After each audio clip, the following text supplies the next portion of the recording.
삶을 살아가다 보면 외부적인 요인으로 인해 삶이 송두리째 흔들리게 되는 경우를 종종 볼 수 있습니다.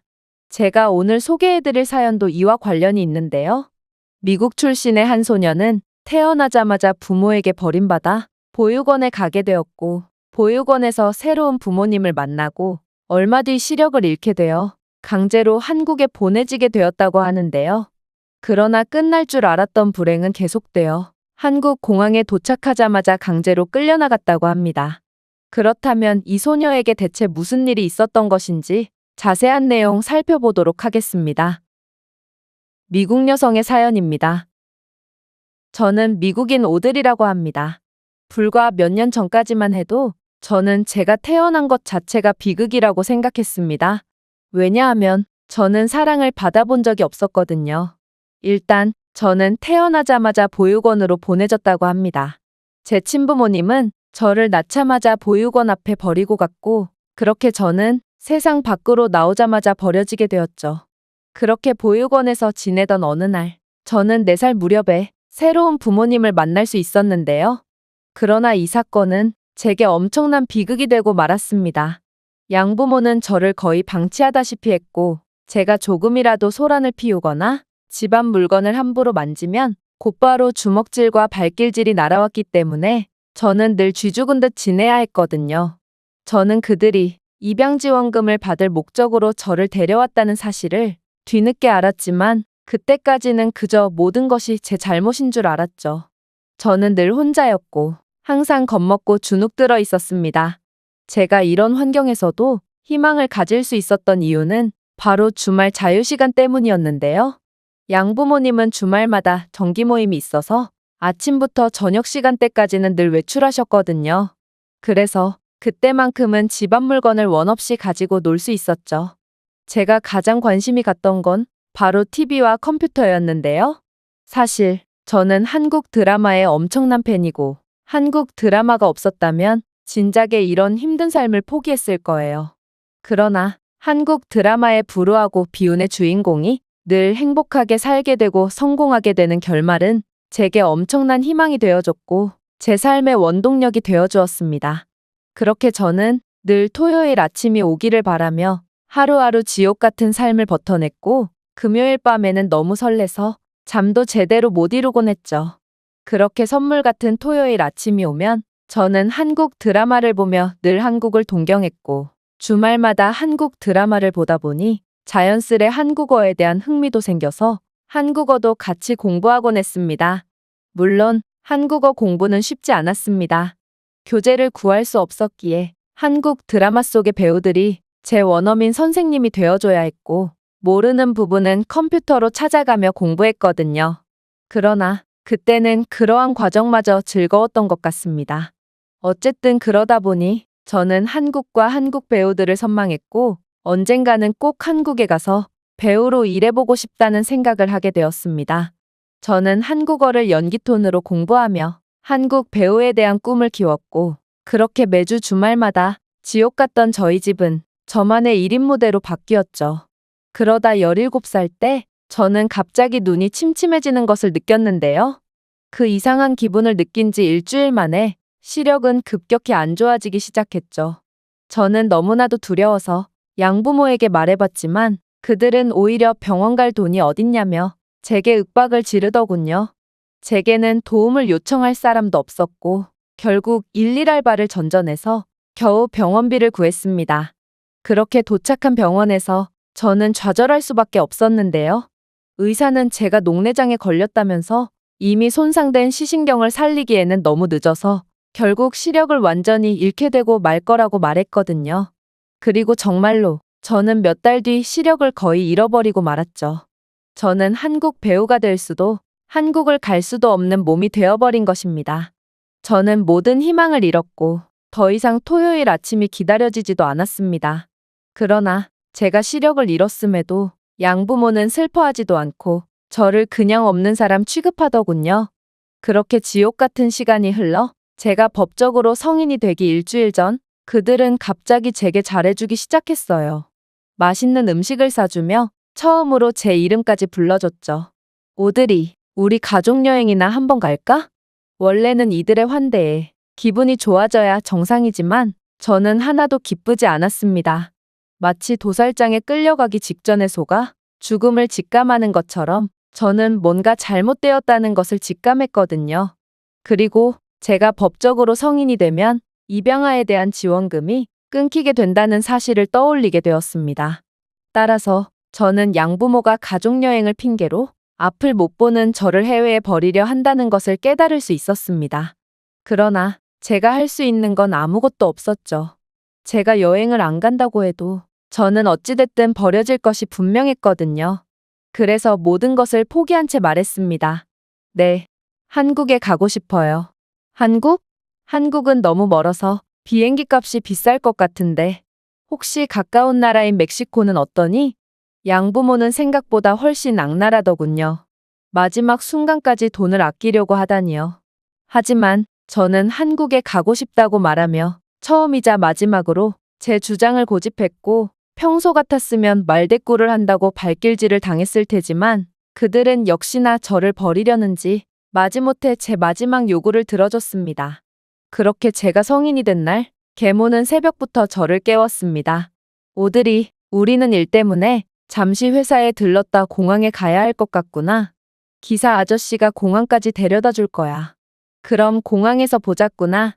역시 버려질 거라는 제 직감이 맞았습니다. 예상은 했지만 다시금 버려진다는 건 너무도 슬프고 비참했습니다. 그래서 저는 공항으로 가는 차 안에서 오열하고 말았는데요.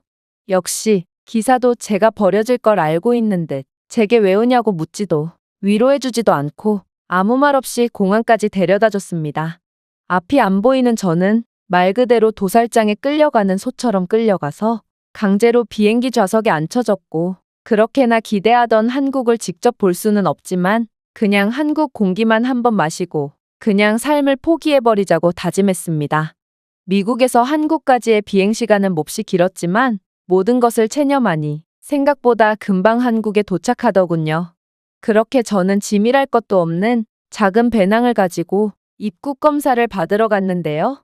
수많은 한국인들이 앞이 안 보이는 저를 도와준 덕분에 저는 무사히 검사를 마칠 수 있었고 빠져나가려던 찰나 갑자기 입국 심사를 하던 직원이 영어로 말을 걸며 저를 붙잡았습니다. 저기요, 잠깐만요. 실수로 한 가지 질문을 빼먹었네요. 당신은 어쩌다 시력을 잃게 된 것이며 왜 보호자도 없이 한국에 온 것이죠? 저는 어렸을 때 녹내장에 걸렸거든요. 그리고 진정한 자유를 찾아서 한국에 왔습니다. 그런데 제 말을 들은 직원은 한동안 말이 없더라고요. 그리고 다른 직원과 이야기를 나누고 오더니 저를 끌고 어디론가 향하기 시작했습니다. 저는 긴장했어요. 설마 앞을 못 보는 제가 보호자도 없이 입국해서 안전상의 이유로 입국이 거절된 건가 싶었죠. 그런데 그렇게 저를 끌고 온 직원은 예상 밖의 이야기를 하더군요. 제 생각에 당신은 녹내장에 걸린 게 아닌 것 같습니다. 지금 저희는 공항 응급센터로 가고 있는데요. 혹시 모르니 제대로 된 검사를 받아보는 게 좋을 것 같아요. 저는 처음 받아보는 관심에 기쁘기도 했지만 한편으로는 조금 귀찮더라고요. 걱정은 감사하지만 제겐 병원비도 없고 상실된 시력이 원래대로 돌아왔다는 사례를 들은 적은 단 한 번도 없네요. 그리고 이제는 제게 앞을 볼 수 있다는 게 큰 의미도 없을 것 같기도 하고요. 저는 병원에 가지 않겠습니다. 그러자 이 중년의 공항 직원은 다급히 말했습니다. 지금은 돌아가신 저희 어머니도 녹내장에 걸려 시력을 잃으셨었고 저는 어머니의 병간호를 하면서 녹내장에 대해 무척이나 잘 알게 되었습니다. 확실치는 않지만 당신은 녹내장이 아닌 것처럼 보이고 어쩌면 시력이 다시 돌아올지도 모르죠. 당신에게 무슨 일이 있었던 건지는 잘 모르겠으나 혹시 아나요? 눈을 뜰 수 있게 된다면 당신의 마음의 눈도 함께 뜨게 될지 말이에요. 하지만 저는 두려웠습니다. 제 인생은 버림받는 일의 연속이었고 저는 더 이상 상처받고 싶지 않았거든요. 그래서 더 이상 헛된 기대 따위를 하고 싶지 않았습니다. 그렇게 저희의 실랑이는 이어졌고 싸우면서 정이 든다는 말이 있듯이 저는 그녀에게 제발 저를 그냥 두라며 화를 내면서도 결국 끈질긴 그녀의 설득에 저도 모르게 눈물을 흘리며 제가 살아온 인생에 대해 이야기하기 시작했어요. 그러자 그녀는 저를 이해한다는 듯 말없이 저를 안아주며 같이 울어주더군요. 그렇게 저는 그녀와 함께 근처의 병원으로 향했습니다. 그리고 한국인 의사는 놀라운 말을 하더군요. 이거 녹내장이 아니라 백내장 같은데요? 근처에 수술이 가능한 병원을 소개해 드릴 테니 어서 그쪽으로 가보세요. 그리고 그렇게 이송된 큰 병원에서 여러 검사 결과를 확인한 안과 의사는 단호하게 말했습니다. 이건 백내장이네요. 시신경도 전부 살아있고요. 어떻게 이런 중요한 일에 병원을 한 군데만 들를 수 있단 말입니까? 한국은 백내장 수술에 관해서 굉장히 권위 있는 국가고 환자분은 곧장 시력을 되찾을 수 있을 겁니다. 그렇게 저는 수술을 받게 되었고 공항 직원 아주머니는 자신의 연차를 써가면서까지 두려워하는 제 손을 꽉 잡아주며 함께 있어주셨습니다. 그리고 한국 병원에서 수술 후 저는 몇 년 만에 다시금 눈을 뜨게 되는 기적을 경험할 수 있었죠. 놀랍게도 공항 아주머니는 제가 회복을 할 때조차 제 옆에서 힘이 되어주셨는데요. 어떻게 생전 처음 보는 저를 위해 이렇게까지 해줄 수가 있을까요?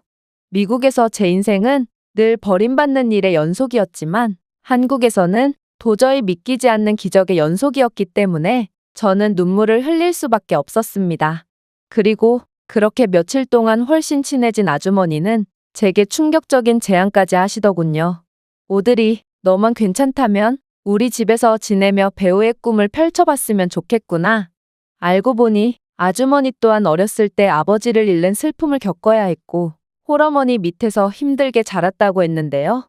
그런데 이제야 먹고 살만해졌을 때 그녀의 어머니는 녹내장으로 시력을 상실해버렸고 남편을 잃고 고생만 하던 어머니를 버릴 수는 없었기에 이 아주머니는 결혼까지 포기하며 끝까지 어머니를 모셨다고 합니다. 그러나 결국 어머니는 노화로 인한 다른 합병증으로 돌아가셨고 그때 마침 제가 나타났던 것이죠.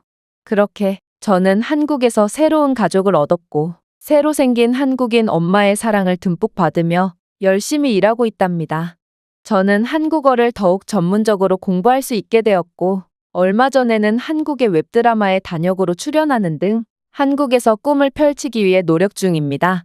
아직 한국어가 어눌해서 주연으로 출연하기는 힘들지만 몇 년 내로 반드시 한국인처럼 한국어를 구사해서 좋은 배우가 되고 싶습니다. 제게 새로운 희망과 사랑을 준 한국에 너무나도 감사하고 저 또한 저처럼 불우한 삶을 경험하고 있는 사람들에게 꿈과 희망을 주는 사람이 되기 위해 노력할 것입니다. 이 외국인의 글은 여기까지입니다. 한국에서 새로운 인생을 살 수 있게 된 미국 여성의 사연이었습니다. 제가 준비해온 내용은 여기까지입니다. 끝까지 시청해주셔서 진심으로 감사드리며 여러분들의 구독과 좋아요, 알림 설정은 영상 제작에 큰 힘이 됩니다. 이상 세모튜브였습니다.